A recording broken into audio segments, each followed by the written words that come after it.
everybody, it's Keith. I want to walk you through the You'll Earn a Fortune spreadsheet that I created. And I made this to help clients kind of see the impact of financial decisions throughout their lifetime.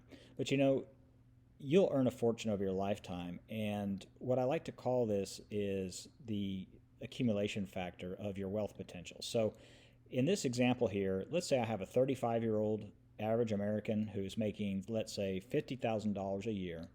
And if we could stack up all their paychecks for 30 years, if they could stack up every check they ever earned, their wealth potential on that income is $1.5 million. Well, that's 50,000 times 30 years. That's how we get 1.5 million of total accumulated wealth potential. So yeah, we're going to earn a fortune in our lifetime, well over $1 million at this rate. But you wouldn't work at the same place for 30 years without increasing your paycheck over time to keep up with inflation. So let's put an inflation factor in here and see what impact that has. And let's use 3%, that we could expect an average of a 3% pay raise over our lifetime as we advance in our careers and improve our standard of living. And so at that rate, our wealth potential is now $2.3 million. So that's $50,000 a year adjusted for inflation, stacking up every paycheck we ever earned, $2.3 million. So this green chart here is showing you the accumulation of all those dollars for 30 years until you're 65 years old. Now, let's take us a little step further. We have to apply a time value of money rate to this because theoretically you could invest that money. And let's say we could get a 5% rate of return over time on that money. And that's an average of 5% per year, every year for 30 years. Now, we could use different numbers, but I'm going to use 5% just to illustrate this example of your wealth potential. So now, this person's wealth potential is $4.97 million. Let's just round that up to $5 million for ease of talking about it. $5 million of wealth potential is the total accumulation of 30 years of earnings adjusted for inflation invested at 5%. So you truly will earn a fortune in your lifetime. But it's not that simple. Of course, you can't keep every paycheck you ever made, and you can't invest every dollar you ever earned. So one of the first things we got to do is account for taxation. So I want you to pay attention to the chart. As you can see, the green representing the accumulation of your total wealth potential, but we're going to watch the impact of these different wealth transfers that are going to occur to you in your lifetime. So the first thing we got to deal with is taxes. We've got federal income tax, Social Security tax, Medicare tax, we have sales tax, we have property tax, we have tax on your phone, tax on your gas, all the taxes embedded in everything you buy. It wouldn't be uncommon for 40% of your total wealth potential to be transferred away to all the various government agencies and governments that are collecting on the taxes. So in this case, that takes your wealth potential from 5 million down to 2.2 million. Now what I want you to notice is the red down here is that money being transferred away in the form of taxes.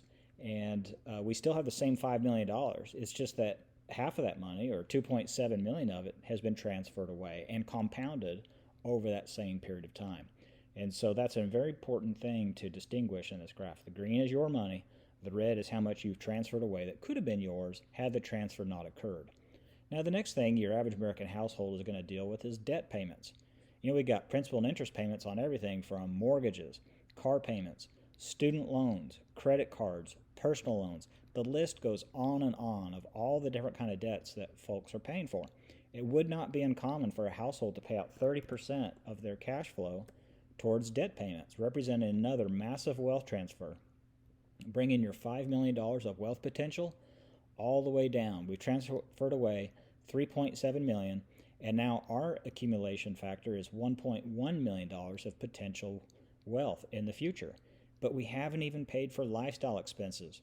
We got to account for food, gas, insurance, cell phones, internet, going out to eat, taking vacations, all those things that represent our lifestyle. It wouldn't be uncommon for that to be 25% of your cash flow or even more. And so at a 25% cash flow, and let's just say that roughly 3% of your cash flow is just inefficient, bad decision making. So 3% of our money in life is blown or wasted or spent away or unaccounted for. So we'll call that 3% of inefficient wealth transfers. And when we account for that, our accumulation factor now is $176,000. So out of $5 million of future wealth potential, your accumulation looks like it's going to be about 176,000. That's at a savings rate of 2% of income, which is eerily close to the long-term average savings rate of the average American household. Many Americans have a negative savings rate. Some have much more. And in this pandemic we've had in 2020 and 2021, the savings rates are probably higher than that. But 2% is pretty close to what the stated average is. And what I find also fascinating is the average 401k balance of your typical retiree approaching age 65 to 67 is somewhere between $146,000 and $190,000. So this example we're showing you here is really close to the average experience of your typical American household. So imagine this person here, after working 30 years, transferred away over $5 million of their wealth to land at about $176,000. So in looking at this person's looking at their potential, saying, wow, I really need to make some changes to improve that. So what I'm going to do is go to a financial advisor, and that advisor is going to have a conversation with them about building a better portfolio. And they're going to show them a really nice leather-bound portfolio with some colorful pages that show how they can earn 10% on their money instead of 5%. And so we'll put 10% in there. And that brings their wealth potential from 176,000 up to 440,000, which is an improvement. But here's the problem. That 10% time value money rate, can that financial advisor or anyone guarantee that that rate will actually occur? Of course not. And who's at risk, you or the financial firm you invest with? Well, you are. And who gets paid whether the result is met or not? Of course, they are. And so we can't count on 10% for planning purposes to say, well, I'll be okay with $442,000 because I'll make 10% of my money. We can't guarantee that result would occur. And frankly, I think that's dangerous advice for people to use averages of like 10% for future planning. It just skews the numbers and gives people a false sense of security that isn't likely to actually occur. And so what I'd like to do, and just remember that number, that's 442,000. I'm going to put this back down at 5%. And if we can get 10% long-term, great. But if we don't want to lull ourselves into a false sense of security. What I'd rather do is go back into some of the things that we might be able to actually control. And let's look at taxes. What if we had some better strategies and ways that we arrange our income and our investments so that we could avoid some of the taxes that we're going to pay over time? And so what if we could just eliminate, with some better strategies, just 5% of the impact of taxes? And so instead of 40%, maybe we'll just transfer 35% away.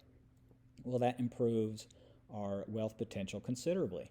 And what if by having some better strategies, we could eliminate some of the impact of debt in our life? And instead of 30%, what if by maybe following some kind of bank on yourself strategies and some other things that we could self-finance, and also just by being more informed, we could avoid some of the bad debt in our life, and we could trim just 5% off of that and get that down to 25%. And what if by having a budgeted lifestyle, we could eliminate the 3% of inefficient wealth transfers and recapture that money? And again, we've not impacted the lifestyle at all. We've not asked you to stop going out to eat. I've not asked you to not take any vacations. We won't touch the lifestyle. We'll have better strategies for taxes, better strategies for debt, and we'll eliminate some inefficiencies and see where we stand. Well, now we're up to 668,000, which is actually quite higher than even the other scenario of a 10% return that our advisors can't even guarantee. So it really makes such a bigger impact. If we can improve your savings rate from 2% up to 15%, the rate of savings has a far bigger impact on your future wealth potential than even the rate of return that you make. Now, if we can get a higher rate of return, just imagine how much greater your results will be. I hope this chart has helped you see where over time you're going to transfer away a tremendous amount of your future wealth potential. That's what all this red down here represents. And while we're going to transfer away most of our wealth in the form of taxes, debt, and lifestyle, we can improve how much that we get to accumulate for retirement by having better strategies and managing our cash flow in a more planned and strategic way. I hope this has helped. Please message me if you have any questions at all.